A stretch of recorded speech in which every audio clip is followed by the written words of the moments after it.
Hello नमस्ते। यो चाहिँ यो रानीटार उदयपुर र भुचुर आमचुक जोड्ने झोलुङ्गे पुल हो।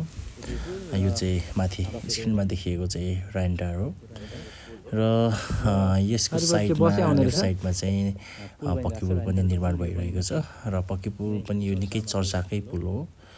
यसको चाहिँ अलिकति साइड चाहिँ स्ल्याब ढलान भएर केही भाग चाहिँ पानी छेकेर त्यो स्ल्याबको मुनिबाट हालेर यता आफ्नो कामकाजको लागि चाहिँ मेटल सोर तार्ने काम गरिरहेको देखिन्छ। यहाँनिर ड्रिलिङ गरिरहेको पनि हामीले देख्छौँ। यो चाहिँ चाँडै बन्छ भन्ने एक्सपेक्टेसन हो सबैलाई, होइन। अहिले चाहिँ मान्छे त्यहाँदेखि हिँड्दैन।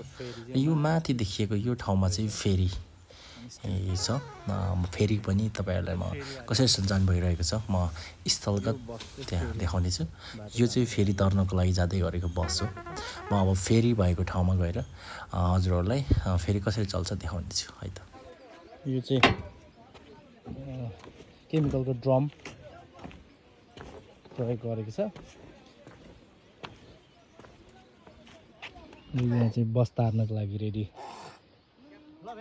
फेरीमा बस लगाउँदा चाहिँ फेरी नसरोस् भनेर फेरीलाई बान्ने गरिँदो रहेछ र यो रुफ बाँधिएको देखिन्छ र यो चाहिँ बस चढ्दाखेरि अलिकति पावर लाग्ने भएकोले गर्दाखेरि यसलाई त्यसो गरिँदो रहेछ र त्यहाँ बुढा लगाएर यो फेरीमा लगाइन्छ र फेरीमा विल राख्ने ठाउँ चाहिँ काठको बनाइएको छ, जहाँ चाहिँ फलामले पनि वेल्डिङ गरेर त्यसको लिक बनाइएको छ र त्यसलाई चाहिँ कन्ट्रोल हुने ठाउँमा जतिसक्दो अगाडि लगेर राखिँदो रहेछ, किनभने त्यहाँ राख्दा कन्ट्रोल हुने रहेछ। अनि यो फुकालिदिइसके पछाडि चाहिँ यस हामीले जुगाड देख्न सक्छौँ।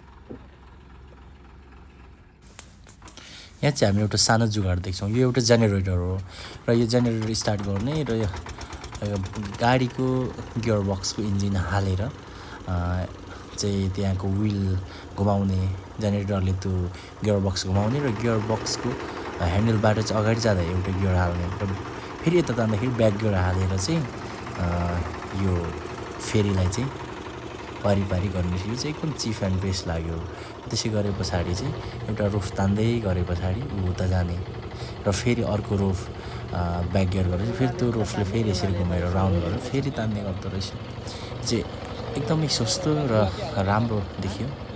यसको लागि चाहिँ अब के गर्नुपर्छ जस्तो लाग्यो भन्दाखेरि केही भाग चाहिँ गाडीको साइडहरूमा अलिकति अग्लो डन्डीहरू वेल्डिङ गरे पछाडि हुने रहेछ र एकैछिनमा 1 मिनटमा पारी तर्ने रहेछ र पुगे पछाडि फेरि यता जेनेरेटर अफ गरिदियो ढुक्क।